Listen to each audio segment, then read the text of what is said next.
Generation 3. So ಇದು ತೊಗೊಂಡು 2 months ಆಗಿದೆ.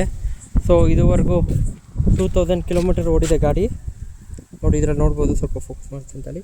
2134 ಓಡಿದೆ ಗಾಡಿ. ಮಾತ್ರ ನಾನು 2 months ಓಡಿಸ್ತಾ ಇದ್ದೀನಿ. ಗಾಡಿ ಅಂತೂ ತುಂಬ ಚೆನ್ನಾಗಿದೆ. ಯಾವುದೇ ಥರ ಇಶ್ಯೂಸ್ ಆಗಲಿ ನನಗಾಗಲಿ ಇದುವರೆಗೂ ಏನೂ ಬಂದಿಲ್ಲ. ಸೊ ಕೆಲವು ಸಲ ಈಗ ಯೂಟ್ಯೂಬಲ್ಲಿ FB ಇನ್ಸ್ಟಾಲೆಲ್ಲ ಬರೀ ನೆಗೆಟಿವ್ ರಿವ್ಯೂಸ್ ಓಡ್ತಾಯಿತ್ತು. ಬಟ್ ಪ್ರಾಕ್ಟಿಕಲಾಗಿ ಗಾಡಿ ಮಾತ್ರ ತುಂಬ ಚೆನ್ನಾಗಿದೆ. ಯಾವುದೇ ಥರ ಇಶ್ಯೂಸ್ ನನಗೆ 2 months ಫೇಸ್ ಮಾಡಿಲ್ಲ. ಗಾಡಿ ತುಂಬ ಸ್ಮೂತ್ ಇದೆ. ಹೈವೇಲಿ ಓಡಿಸೋ ಮಜಾನೇ ಬೇರೆ ಥರ ಇದೆ. ನಿಮಗೆ 110 ತನಕ ನಾನು ಹೋಗಿದ್ದೀನಿ ಟಾಪ್ ಸ್ಪೀಡು. ಏನೂ ಇಶ್ಯೂಸ್ ಇಲ್ಲ. ಗಾಡಿ ತುಂಬ ಸ್ಮೂತಾಗಿದೆ. ಆಮೇಲೆ ನಿಮಗೆ ರೇಂಜು ಅಷ್ಟೇ ಕಂಪೇರ್ ಮಾಡಿದ್ರೆ ನಿಮಗೆ iQube ಏತರ್ 2 ಕಂಪೇರ್ ಮಾಡಿದ್ರೆ ಇದು ರೇಂಜು ಕೂಡ ಚೆನ್ನಾಗಿದೆ. ಸೊ ನಮ್ಮಲ್ಲಿ iQube ಓಡಿಸಿದ್ದೀನಿ, ಏತರ್ ಕೂಡ ಓಡಿಸಿದ್ದೀನಿ. ಏತರ್ ಇನ್ಷಿಯಲ್ ಪಿಕಪ್ ತುಂಬ ಚೆನ್ನಾಗಿದೆ. ಆದರೆ ಇದು ಈ ಗಾಡೀಲಿ ಡ್ರಾಬ್ಯಾಕ್ ಅಂದರೆ ನಿಮಗೆ ಇನ್ಷಿಯಲ್ ಪಿಕಪ್ ಇಲ್ಲ. ಈ ಗಾಡೀಲಿ ತಕ್ಷಣ ಪಿಕಪ್ ಕೊಟ್ಟರೆ ನಿಮಗೆ ಪಿಕಪ್ ತೊಗೊಳ್ಳೋದಿಲ್ಲ ಗಾಡಿ. ಬಟ್ ಸ್ಟ್ರೆಚ್ಚಲ್ಲಿ ಹೋಗ್ತಾ ಪವರ್ ಅಂತೂ ಎಕ್ಸ್ಟ್ರೀಮ್ ಆಗಿದೆ. ನಿಮಗೆ ಗಾಡಿ ತುಂಬ ಸ್ಮೂತ್ ಇದೆ. ಓಡಿಸೋ ಫೀಲು ತುಂಬ ಸ್ಮೂತ್ ಇದೆ. ಆಕ್ಸಿಲೇಷನ್ನು ಅಷ್ಟೇ ಸಖತ್ ಸ್ಮೂತಾಗಿದೆ.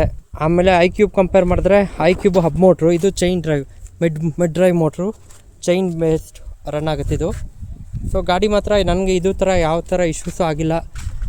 ಆಮೇಲೆ ನನಗೆ ಮೇಯ್ನ್ ಇದರಲ್ಲಿ ಏನು ಇಷ್ಟ ಆಗಿಲ್ಲ ಅಂದರೆ, ಮೇಯ್ನು ಪ್ರತಿಯೊಂದು ಗಾಡೀಲೂ ಪ್ರೋಸು ಕಾನ್ಸ್ ಇದ್ದೇ ಇರುತ್ತೆ.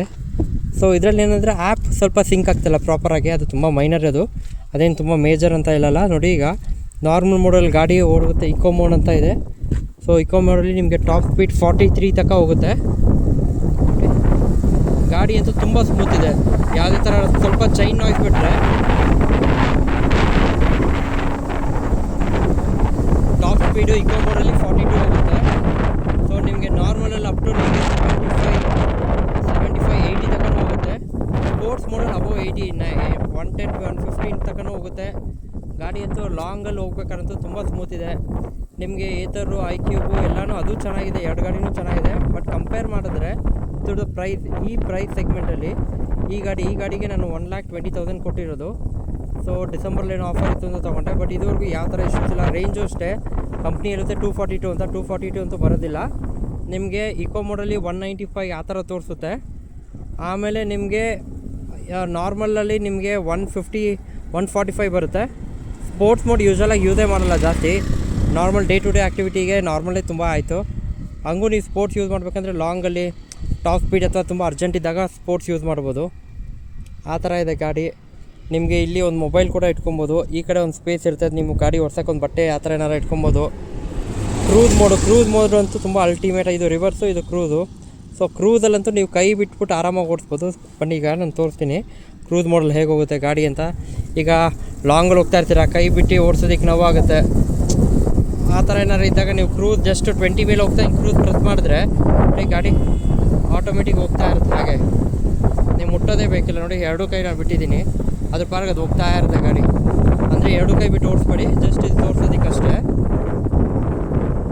ಸೊ ಮತ್ತೆ ಕ್ರೂಸ್ ಪ್ರೆಸ್ ಮಾಡಿದ್ರೆ ಆಫ್ ಆಗುತ್ತೆ ಕ್ರೂಸ್ ಮೋಡು. ಸೊ ಆಮೇಲೆ ಇನ್ನೇನು ಹೇಳ್ಬೇಕಂದ್ರೆ ಇದು ಗಾಡಿ ಬಗ್ಗೆ ರೇಂಜ್ ಓಕೆ. ನಿಮಗೆ ಹೇಗೆ ಓಡಿಸ್ತೀರಾ ಆ ಥರ. ಅಂದರೆ 15% ತನಕ ನಿಮಗೆ ಇಕೋ ಮೋಡ್ ಬರಲ್ಲ. 15% ಬ್ಯಾಟ್ರಿ ಬಂದಿದ ತಕ್ಷಣ ನಿಮಗೆ ಆಟೋಮೆಟಿಕ್ ಇದು ಇಕೋ ಮೋಡಿಗೆ ಸ್ವಿಚ್ ಆಗುತ್ತೆ. ನೋಡಿ ಡಿಕ್ಕಿನೂ ಅಷ್ಟೇ.